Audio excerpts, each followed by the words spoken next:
It's 8 p.m. in Banjul. This is the QTV Nightly News and I am Jul Denjai. Thank you for joining us, and a reminder that you can also join us on Q Radio 103.3 FM. Here are the headlines. On Friday, an award from the African Development Bank was formally presented to the Minister of Agriculture in recognition for the positive impact of the Gambia Agriculture and Food Security Program. At the conclusion of 5 days training on security sector governance and forum organized by the Office of the National Security in partnership with ECOWAS, regional leaders and stakeholders commended the Gambia's show of strong commitment to security sector reform. The National Environment Agency concluded a national consultative meeting with government representatives on the Great Green Wall Initiative, which aims to foster a sustainable and resilient Sahel through an integrated approach to environmental management.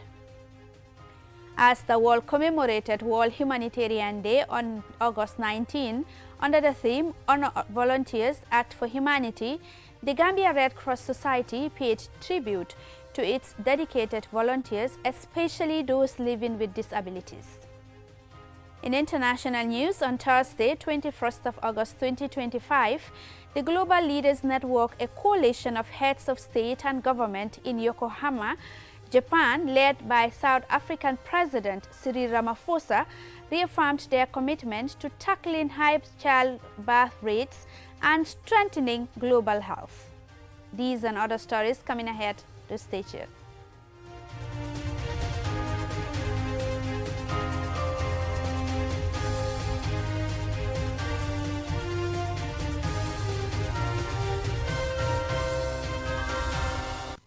Thank you very much for staying with us. If you are just tuning in, this is the QTV Nightly News.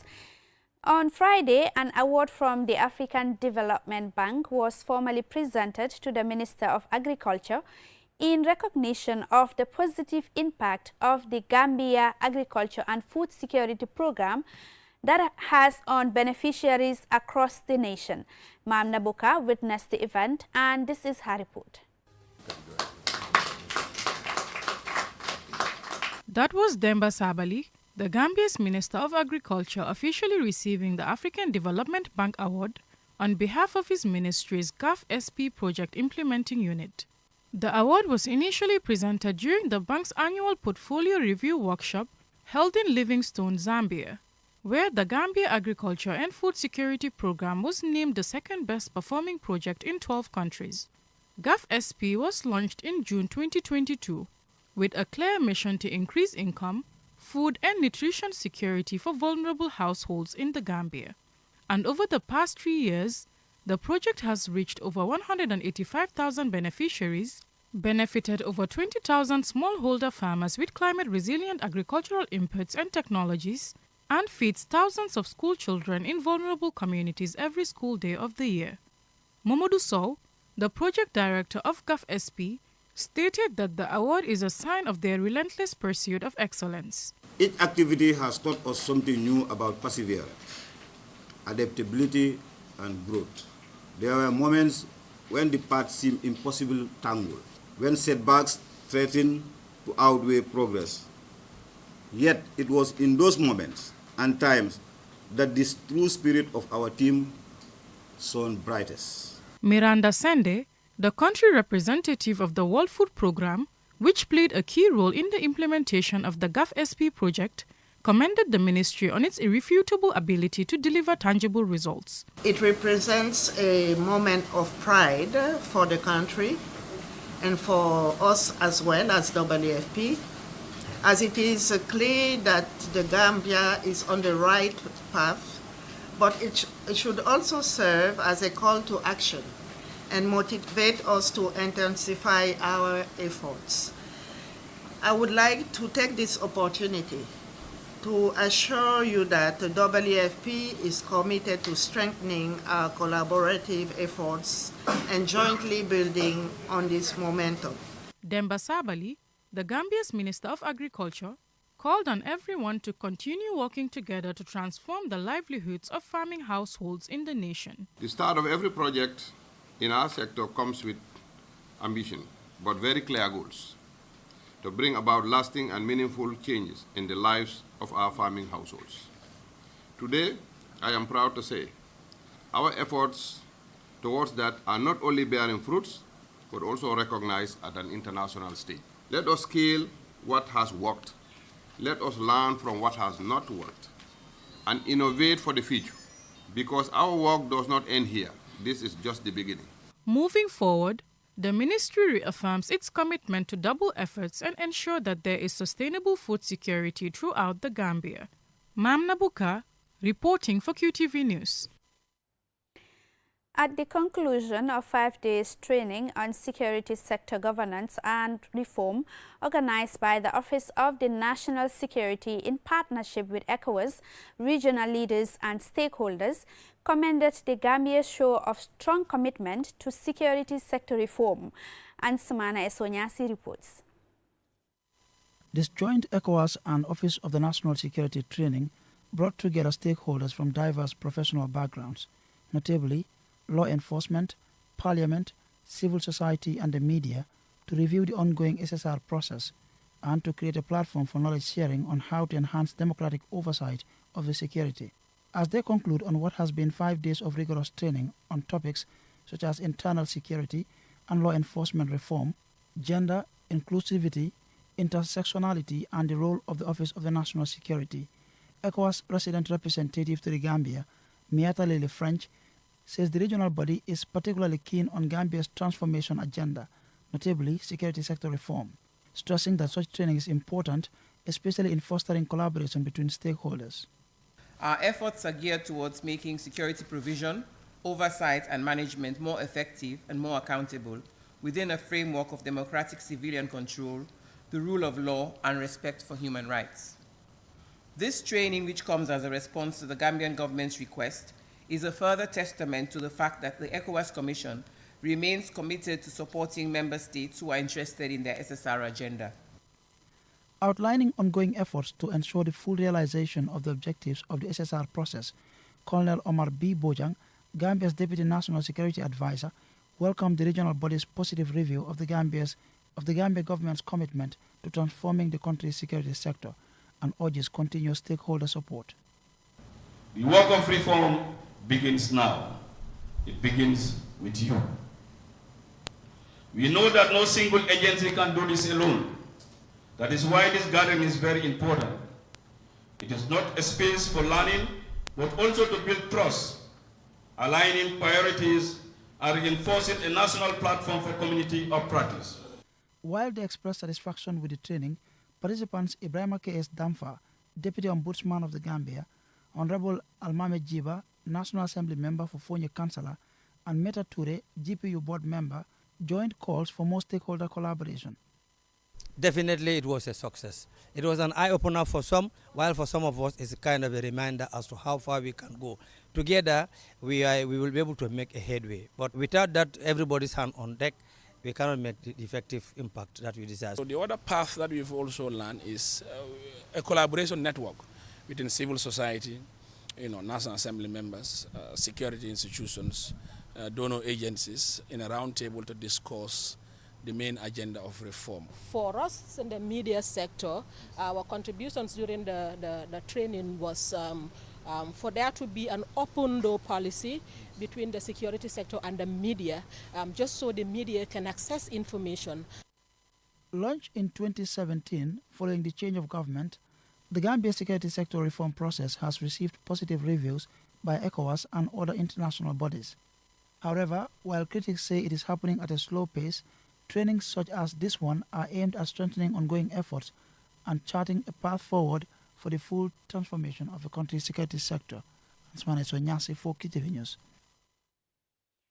The National Environment Agency, NEA, concluded a national consultative meeting with government representatives on the Great Green Wall Initiative, a continental program which aims to foster a sustainable and resilient Sahel through an integrated approach to environmental management. Yafatu Gay tells us more. The Gambia, like many Sahelian nations, faces mounting environmental challenges driven by both human activity and climate change. These include deforestation, soil erosion, rising sea levels, and saltwater intrusion that threatens agriculture, biodiversity, and ecosystems. The meeting held at the project preparation grant stage seeks to foster collaboration, enhance decision-making, and capture diverse perspectives to ensure the project's successful design and implementation. Over the coming week, NEA will engage various stakeholders across the country to collect data and feedback, ensuring inclusive participation. Dauda Baji, the NEA's director, provided an overview of the project and highlighted the benefits to member states. So the Great Green Wall Initiative aligns with the country's aspiration to enhance environmental sustainability, improve livelihood, approach to environmental management, which complements the Gambia's vision for the natural resource management and sustainable land use management membership. Although the Gambia is not yet a full member of the Great Green Wall Initiative, NEA officials confirmed that steps are underway to achieve this. The initiative, launched in 2007 by the African Union, has grown into Africa's flagship program in restoring degraded land, combating desertification, and addressing climate change. Its approach integrates ecosystem restoration with livelihood improvement and aligns with the country's sustainable development and resilience goals. Jaga Toure, the Deputy Executive Director of NEA, and Lamin M. Kamara, Director of Intersectoral Service Network for NEA, elaborate. So the importance of this meeting today cannot be overemphasized until we are able to achieve our sustainable development goals. And environmental management is one of the key pillars to attaining sustainable development. We are specifically targeting 4 regions per se, that is the North Bank, LRR, and Sierra North and South are the 4 regions that the project is specifically looking at. Like I said, these are the major areas that the desert is definitely encouraging into, and where some of the degradable lands are being manifested, or where you have ecosystem damages and the like. Sehu Jallo, a participant from the Department of Community Development, shared his expectations of the project's implementation. As we all know, desertification is on the increase, and it's really affecting livelihood in this country, especially climate change, environmental degradation, and biodiversity issues are really a challenge for a country. And then being part of this initiative will greatly help us to improve the living condition of our people. Being a member of the Great Green Wall Initiative provides countries with significant environmental, economic, and social benefits. By 2030, the Great Green Wall Initiative targets the restoration of 100 million hectares of land, sequestration of 250 million tons of carbon, and creation of 10 million green jobs across Africa. Reporting for QTV News, this is Yafatu Gay. We will now go for a commercial break. When we return, we have more national and international news stories for you. Do stay tuned and join us after the break. Browse with us. QCell brings you a promo like never before. Get unlimited internet for just $25. Yes! Recharge $25 and enjoy the convenience of free internet from 1 a.m. to 6 a.m. every day with our Browse with Us promo. With this amazing offer, you can browse, stream, and download all your favorite movies for free. So why wait? Recharge $25 today and enjoy free internet only with QCell between 1 a.m. to 6 a.m. For more information, call customer care on 111. QCell, Senior Bus. We innovate, others follow. Terms and conditions apply. Sonics Islamic Insurance. Nyinne Gambia la insurance follow te mi yalonko. Yalla solo kwol kamalena. Minnin sariyango tata. Ye kukuto kamalena. Minul be sone yaring. Falla bunda dal. Nga insurance service sifa jamal le sotali. Purkaje ko. Ali kayro soto. Tanko. Aning hakil tenkungo. Wati sulatala. Ida ke Supersonic Insurance Company la doku woto. Isen na lodulaje. Nkumandi bi +220 513 2319 513 2318 wala 513 2315. Isen email no info@supersonicinsurance.com. Wara yetan na website oto www.supersonicinsurance.com. Ese futano na dunkira bato mimbe Beka Plaza 56 Liberation Avenue, Banjul.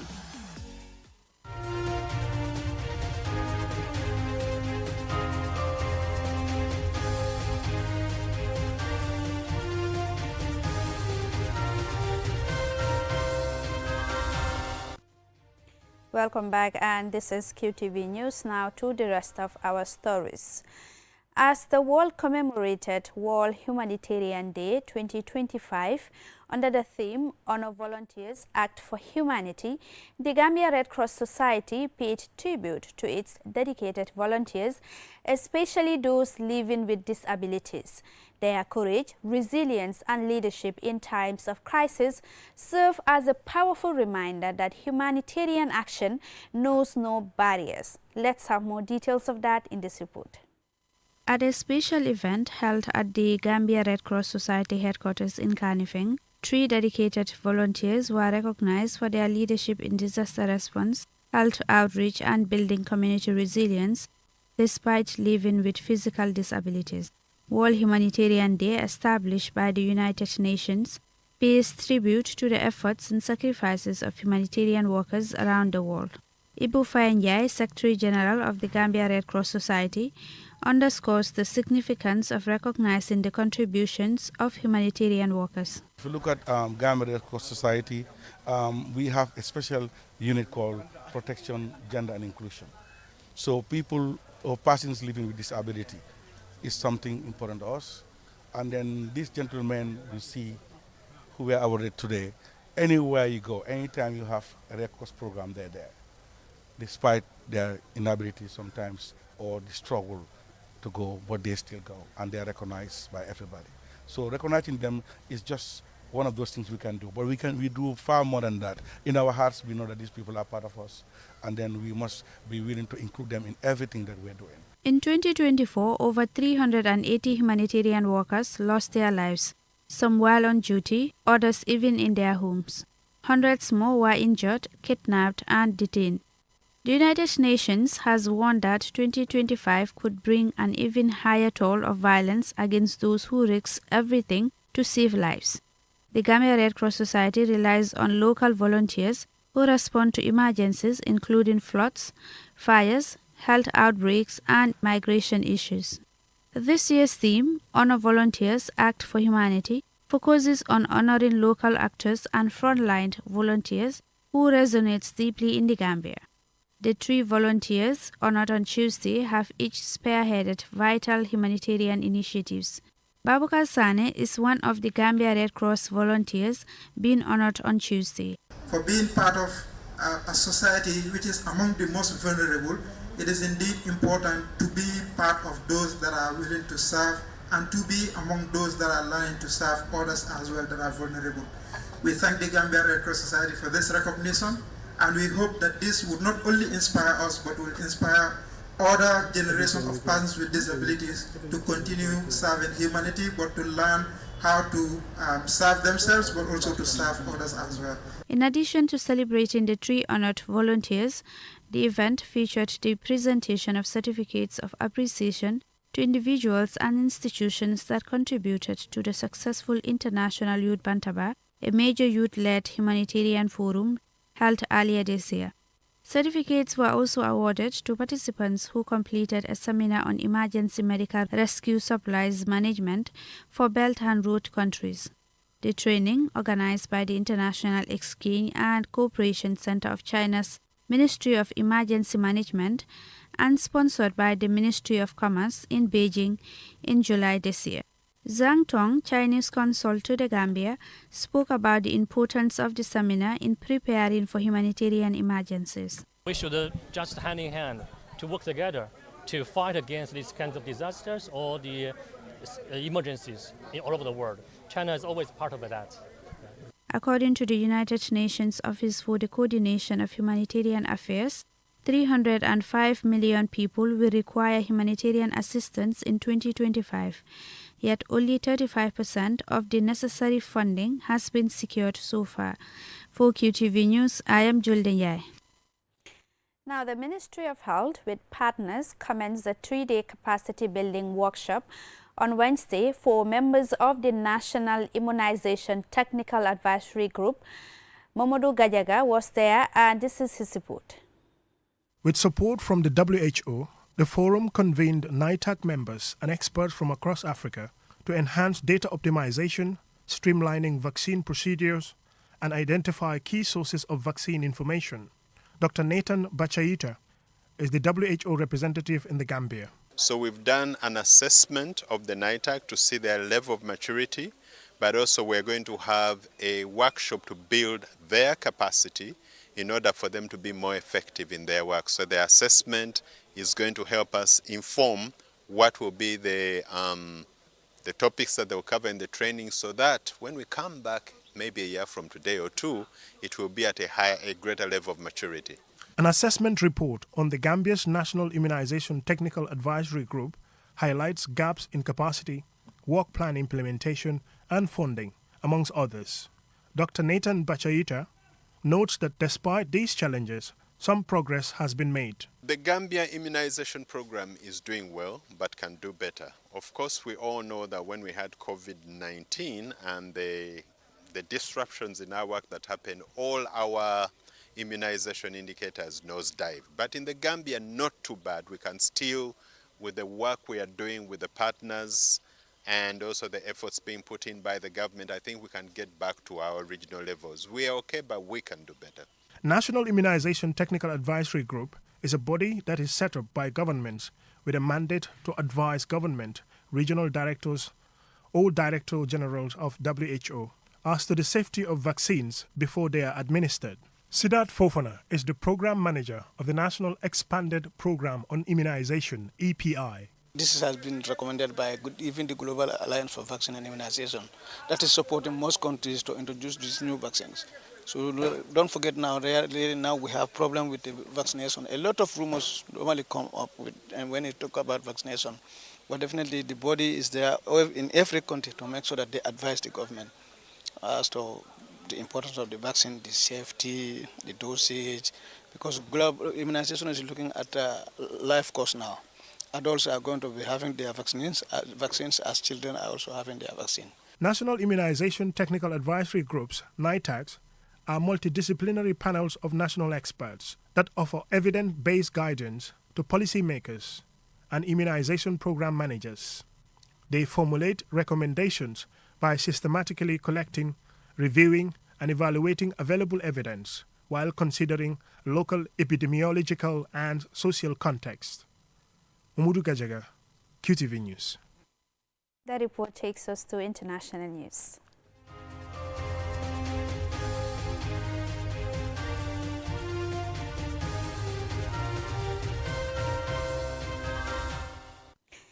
On Thursday, the 21st of August 2025, the Global Leaders Network, a coalition of heads of state and government in Yokohama, Japan, led by South African President Cyril Ramaphosa, reaffirmed their commitment to tackling high childbirth rates and strengthening global health, stressing that women, children and adolescents remain the cornerstone of a fairer, more prosperous and peaceful world. Our Bob tells us more. The summit focuses on key development goals, including economic growth, infrastructure development, poverty reduction, and integrating African economics into the global system. Giving the keynote speech at a link event at the TCAT 9 summit, President Cyril Ramaphosa, as the current chair of the Global Leaders Network for Women, Children and Adolescents, addressed the United Nations Population Fund and the Global Leaders Network, urging leaders to invest more in peace, adolescent health, and women's empowerment. He also had another powerful message for those assembled. No woman, no child or adolescent should die of preventable diseases in this day and age. We believe that every woman has autonomy over her sexuality and reproductive choices. Every adolescent should get comprehensive sexual education. To translate conviction into action, the Global Leaders Network has identified 3 priorities for immediate and sustainable focus. Here is President Ramaphosa, Chair of the Global Leaders Network for Women's, Children's and Adolescents' Health. Health services need to be safe. They also need to be effective. They also need to be underpinned by compassion and must be responsive to the lived realities of those who need them most. Our second priority is to increase investment in women's and children's and adolescents' health. Our third priority is to uphold sexual and reproductive health rights. The summit placed particular focus on adolescent health and the challenges of reducing maternal and child mortality rates, which remain pressing issues in many developing countries. President Ramaphosa highlights the need for increased funding, strong health systems, and community-driven initiatives to safeguard the rights and well-being of vulnerable groups. We should integrate health into broader development and climate strategies, that is, recognizing that resilient health systems are essential for adaptation, recovery, and long-term sustainability. The Global Leaders Network reiterated that investing in women, children and adolescents is not only a moral obligation but also an economic necessity, as healthier populations contribute to stronger, more resilient societies. Established in 1993 after the end of the Cold War, TICAD helped reignite international interest in Africa during a period of aid fatigue. It serves as a platform for high-level discussions, fostering consensus and leading to concrete actions and commitments on African development. For QTV News, I am our Bob. The report there by our Bob brings us to the end of this news bulletin. Join us tomorrow at 8 p.m. for another news bulletin. Many thanks indeed for the pleasure of your company. It's a bye from me and the rest of the team.